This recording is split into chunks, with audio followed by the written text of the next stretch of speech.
হুট করেই চোখে পড়ছে এক অদ্ভুত পরিবর্তন। বাংলাদেশের একাধিক জনপ্রিয় শিল্পীর ভেরিফাইড ফেসবুক পেজে নেই কোনো প্রোফাইল ছবি। জয়া আহসান, সিয়াম আহমেদ, সুনেরা বিনতে কামাল, আরশ খান সহ আরও কয়েকজন পরিচিত তারকার পেজে ঢুকলেই দেখা যাচ্ছে ছবিবিহীন প্রোফাইল। বিষয়টি নিয়ে তৈরি হয়েছে কৌতূহল ও নানা প্রশ্ন। প্রথম দেখায় অনেকেই ধারণা করছেন পেজগুলো হয়তো হ্যাক হয়েছে কিংবা এর পেছনে রয়েছে কোনো রাজনৈতিক বা সামাজিক বার্তা। আবার কেউ কেউ মনে করছেন এটি নতুন কোনো ডিজিটাল ট্রেন্ডের অংশ। তবে খোঁজ নিয়ে জানা গেছে বড় ধরনের কোনো ঝুঁকি বা সংকট নেই। সংশ্লিষ্ট কয়েকজন শিল্পীর সঙ্গে যোগাযোগ করা হলে তারা জানান প্রোফাইল ছবি না থাকলেও তাদের ফেসবুক পেজ সম্পূর্ণভাবে তাদের নিয়ন্ত্রণেই রয়েছে। নিয়মিত পোস্ট, স্টোরি ও অন্যান্য কন্টেন্ট প্রকাশ করা হচ্ছে, অর্থাৎ পেজ হ্যাক, সাসপেন্ড বা নিয়ন্ত্রণ হারানোর মতো কোনো ঘটনা ঘটেনি। তাহলে প্রশ্ন থেকেই যায়, হঠাৎ এই ছবিবিহীনতার কারণ কি? ডিজিটাল মিডিয়া বিশেষজ্ঞদের মতে এটি একাধিক কারণে তৈরি হওয়া একটি ডিজিটাল প্রবণতা।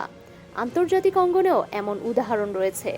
অনেক তারকা নতুন কোনো কাজের ঘোষণা, বড় প্রচারণা বা ব্যক্তিগত সিদ্ধান্তের আগে ইচ্ছাকৃতভাবে নিজেদের সোশ্যাল মিডিয়া প্রোফাইল ব্ল্যাঙ্ক বা মিনিমালিস্ট করে তোলেন।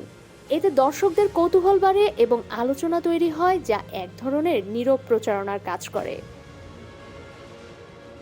আরেকটি সম্ভাব্য কারণ হিসেবে উঠে এসেছে ডিজিটাল নিরাপত্তা ও মানসিক চাপের বিষয়টি। সাম্প্রতিক সময়ে সোশ্যাল মিডিয়ায় তারকাদের লক্ষ্য করে বিদ্বেষমূলক মন্তব্য, ট্রলিং ও ব্যক্তিগত আক্রমণ বেড়েছে। এমন পরিস্থিতিতে কেউ কেউ সাময়িকভাবে নিজের মুখচ্ছবি সরিয়ে রেখে দূরত্ব তৈরি করেন, যা মানসিক চাপ কমাতেও সহায়ক হতে পারে।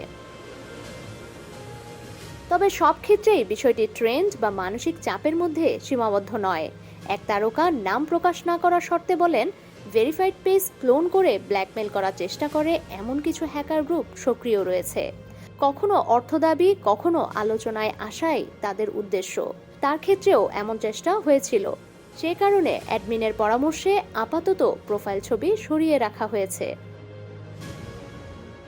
সব মিলিয়ে জনপ্রিয় শিল্পীদের ফেসবুক পেজে হঠাৎ প্রোফাইল ছবি না থাকার পেছনে একাধিক কারণ কাজ করছে।